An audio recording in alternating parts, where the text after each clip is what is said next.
Heyo everyone, I'm Jay from Boulder Creek Railroad, and in this video I'm going to be reviewing and unboxing this. So this came today. It's for our CF7 project I mentioned in the newest video. Let's open up and see what it is.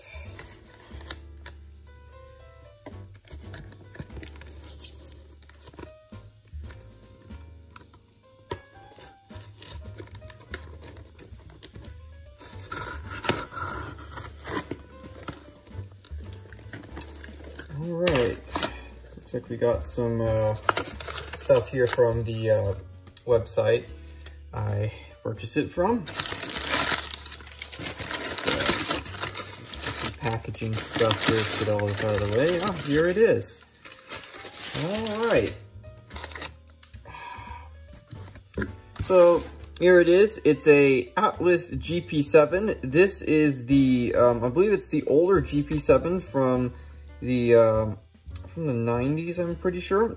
This was a joint model between Kato and Atlas. It used the famed Atlas RS3 mechanism, which is a very good mechanism. So let's get it out of the packaging and see what it looks like. All right, so here it is. As you can see, it's painted for the Atlantic coastline. So let's open it up, see what it looks like. There we go. All right. Yeah, so this looks really good. In good detail all the way around. You can see it has that really cool Atlantic coastline logo there. It's actually legible. Does that say North Carolina, Atlantic coastline, Georgia? I think it says there, yeah. Wow, that's really cool. I didn't know that I had that on there. So yeah, so this looks really great. I mean, the handrails look really good too, so yeah. So let's go take it upstairs to the turntable and we'll take a closer look. Okay, so here we are. We're at the turntable at the yard. So let's get into a deep dive into this model. So it was introduced in 1987. It was a Kato-made GP7. They also had a GP9. This was the first GP9 to be made not by Roco and Atlas. So this was the first GP9 that Atlas made with Kato, and the first one that they made without Roco. So they came from Japan. They were made in Japan in Kato factories. Unfortunately, there is a small problem with these models. I've probably noticed it. It's this, that little gap here. So the chassis and motor for this locomotive was made out of the widely known Atlas RS3, and it was a Kato mechanism that was like absolutely amazing. It was like almost as good as the ones we have today, pretty close. So Atlas wanted to take the easy route and just put a GP7, GP9 shell on top of that RS3 mechanism, and it gives you these dumb little gaps that have quite a bit of unrealism to them right there, both sides, where you can kind of see where the coupler goes in. So if you're like a hardcore modeler, this probably isn't the best model in those regards. Lucky for me, this is just going to be a scratch build project for the CF7 project I'm going to be working on soon. So this isn't going to be much of an issue for me. But yeah, if you're looking to get a GP9 or a GP7, just get one of the newer Atlas Classic line or DCC or whatever ones that they have, or even the Bachmann one, because trust me, that would be so much better than this one in the looks department. But if you're just trying to get a cheap locomotive that looks pretty good, other than the little problem there, and runs well, this is a perfect locomotive for that. So it has a split frame metal chassis, split metal truck assemblies, blackened wheels, no drive tires, all-wheel pickup. It's a 5-pole motor. It has directional lighting from some PC boards inside of it. It has Rapido couplers, but those are easy replacement. It shouldn't have any problems on code 55 track from what I've seen. I mean, I use code 80 anyway, just because some of my stuff is a bit older. so that shouldn't be much of an issue. So let's get into the details on this guy now. So first thing that's coming to mind is this is a locomotive from the 90s and 80s. So this locomotive isn't going to be as great as, say, modern day Atlas, Kato. I mean, Broadway Limited is probably way too much, way more evolved than this has ever been. But this is a very well detailed model, I have to say. This is very close to some of the locomotives I actually have right now. So first thing I'm noticing is this here. It got the handrails. They're very well scaled, very tiny, very small. It's really good, especially because end scale handrails are tiny, and it's good that we don't have ginormous like foot diameter handrails. So scale foot, not actual foot.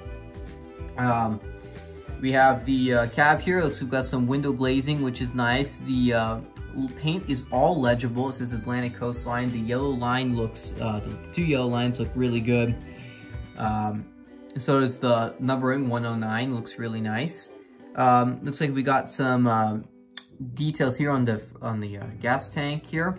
Looks like we got some like little, I guess those are air compressors or water or something. I don't really know too much about that. We got a horn here, which is good. I already talked about this logo for the Atlantic Coastline. It's amazing. It has all these different states and locations that the Atlantic Coastline serves, and they're all legible, which is absolutely amazing.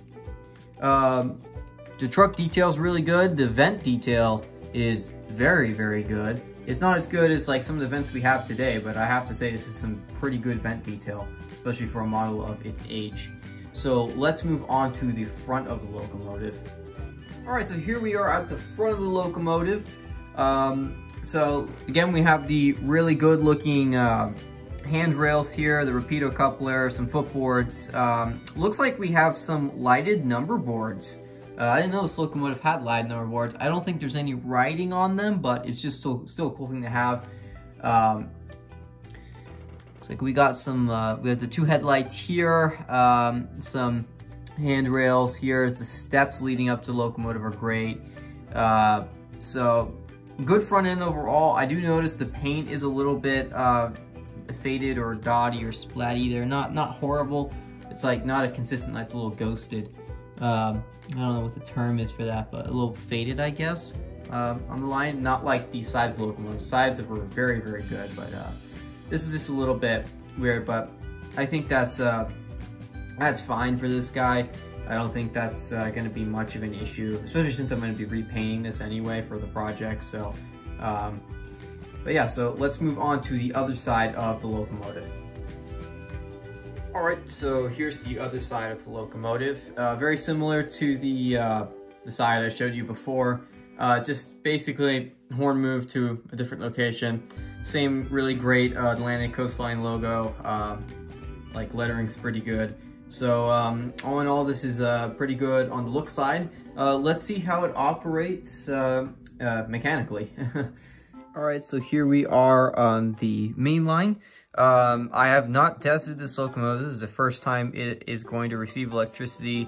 According to the seller, it runs. So hopefully it does. If it doesn't, that's gonna suck. But here we go. Let's go forward.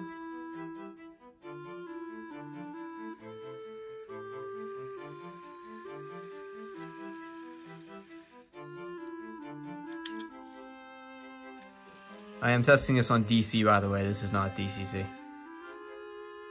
Let's try some crawling.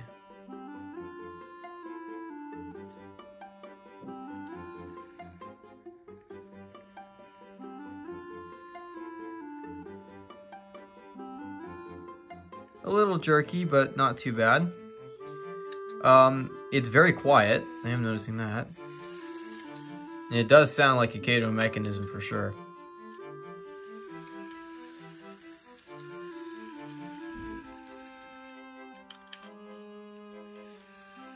Also has a little bit of a stutter step when I flip the direction.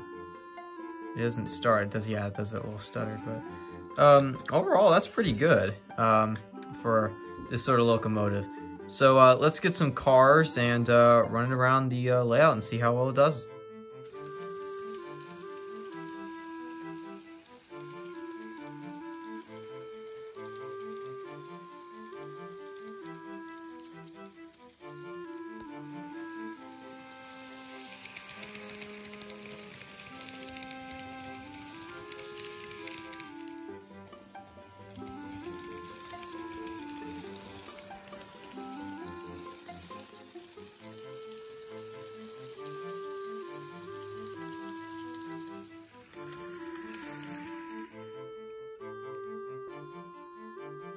Overall, I think this is a really great model.